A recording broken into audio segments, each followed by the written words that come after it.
KSRTC ബസ്സുകൾ തടയുക മാത്രമാണ് ചെയ്തത്. ഒരിടത്തും കേടുപാട് വരുത്തിയില്ല. പോലീസ് പലയിടത്തും സമരക്കാരെ ബലപ്രയോഗം നടത്തുകയും അന്യായമായി അറസ്റ്റ് ചെയ്യുകയും പോലീസ് സ്റ്റേഷനിൽ കൊണ്ടുപോയി തടങ്കലിൽ വെക്കുകയാണ് ചെയ്തത്. 1ാം വർഷ BDS വിദ്യാർത്ഥിയായിരുന്ന നിതിൻ രാജിൻ്റെ ദാരുണമായ മരണത്തിന് ഉത്തരവാദികളായ കോളേജ് മാനേജ്മെന്റിനെയും നിതിൻ രാജിനെ ജാതീയമായി അധിക്ഷേപിക്കുകയും പീഡിപ്പിക്കുകയും ചെയ്ത അധ്യാപകരെ ശിക്ഷിക്കണമെന്നാവശ്യപ്പെട്ടുകൊണ്ട് കേരളത്തിലെ ഏതാണ്ട് 52ഓളം വരുന്ന പട്ടികജാതി പട്ടികവർഗ സംഘടനകൾ ഇന്നലെ നടത്തിയ ഹർത്താൽ സമരം പരിപൂർണമായ വിജയമായിരുന്നു. സമരത്തിന് ആഹ്വാനം ചെയ്തത് പട്ടികജാതി പട്ടികവർഗ സംഘടനകളായിരുന്നു എങ്കിലും കേരളത്തിലെ മുഴുവൻ ജനങ്ങളും ഈ സമരത്തെ അനുകൂലിക്കുകയും ഐക്യദാർഢ്യം പ്രഖ്യാപിക്കുകയും ചെയ്തു എന്നതിൻ്റെ തെളിവാണ് സമരത്തിന് വിജയം. നവോത്ഥാന കേരളമെന്ന് അവകാശപ്പെടുന്ന നമ്മുടെ സംസ്ഥാനത്ത് ഇത്തരത്തിലുള്ള ജാതീയ വിവേചനങ്ങൾ, നിറത്തിൻ്റെ പേരിലുള്ള അവഗണനയും അവഹേളനവും ഇപ്പോഴും തുടരുന്നു,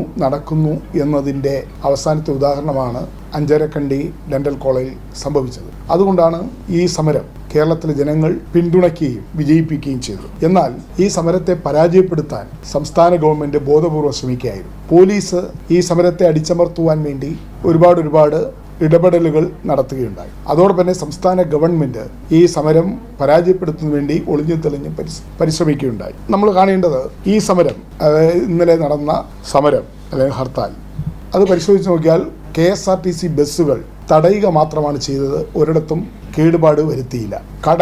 തുറന്ന കടകൾ അടപ്പിക്കാൻ വേണ്ടി ആവശ്യപ്പെടുക മാത്രമേ ചെയ്തിട്ടുള്ളൂ. തുറന്ന കടകൾ ഒരിടത്തും ആക്രമിക്കപ്പെട്ടിട്ടില്ല.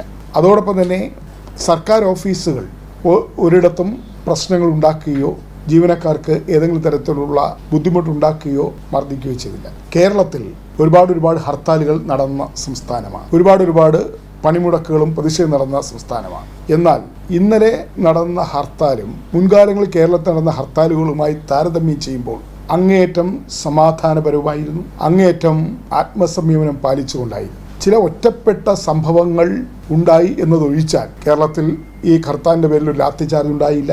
ഈ ഹർത്താലിൻ്റെ പേരിൽ ഒരു വെടിവെയ്പ്പ് നടന്നില്ല. ഈ ഹർത്താലിൻ്റെ പേരിൽ ആർക്കെങ്കിലും പരിക്കേറ്റിട്ട് ആശുപത്രി പ്രവേശിപ്പിച്ചിട്ടില്ല. ഒരു സർക്കാർ സ്ഥാപനങ്ങളുടെയും കേടുപാടുകൾ വരുത്തുകയോ നാശനഷ്ടങ്ങൾ വരുത്തുകയോ ചെയ്തില്ല.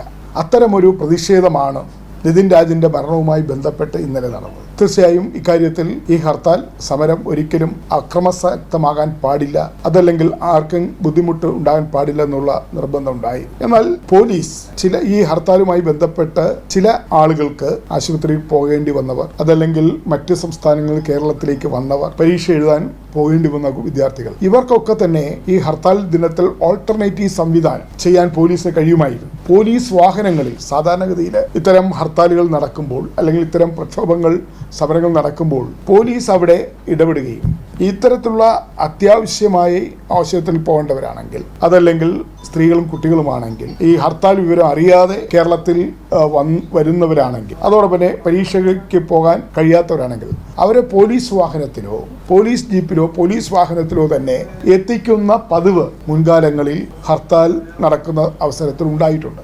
ഇവിടെ ഈ ഒരു സാഹചര്യം, ചിലർക്ക് ഈ ഹർത്താൽ മൂലം ഉണ്ടായ ബുദ്ധിമുട്ടുകൾ മാധ്യമങ്ങളിൽ നമുക്ക് കാണാൻ കഴിഞ്ഞിട്ടുണ്ട്. ഈ ബുദ്ധിമുട്ടുകൾ ഉണ്ടായ ആളുകൾക്ക് ആ ബുദ്ധിമുട്ടിൽ നിന്ന് അവരെ ഒഴിവാക്കാൻ, അല്ലെങ്കിൽ അവരെ സഹായിക്കുവാൻ പോലീസിന് കഴിയുന്നു. പോലീസിന് ആരും തടയില്ല, പോലീസ് വണ്ടി ആരും തടയില്ല, പോലീസിന് എത്തിക്കാമായിരുന്നു. പക്ഷേ പോലീസ് പലയിടത്തും സമരക്കാരെ ബലപ്രയോഗം നടത്തുകയും അന്യായമായി അറസ്റ്റ് ചെയ്യുകയും പോലീസ് സ്റ്റേഷനിൽ കൊണ്ടുപോയി തടങ്കലിൽ വെക്കുകയാണ് ചെയ്തത്. കൂടുതൽ വാർത്തകളും വിശേഷങ്ങളും നിങ്ങൾക്ക് ലഭിക്കാൻ കേരളീയം ന്യൂസ് സബ്സ്ക്രൈബ് ചെയ്യുക. കൂടെ ബെൽ ബട്ടണും അമർത്തുക.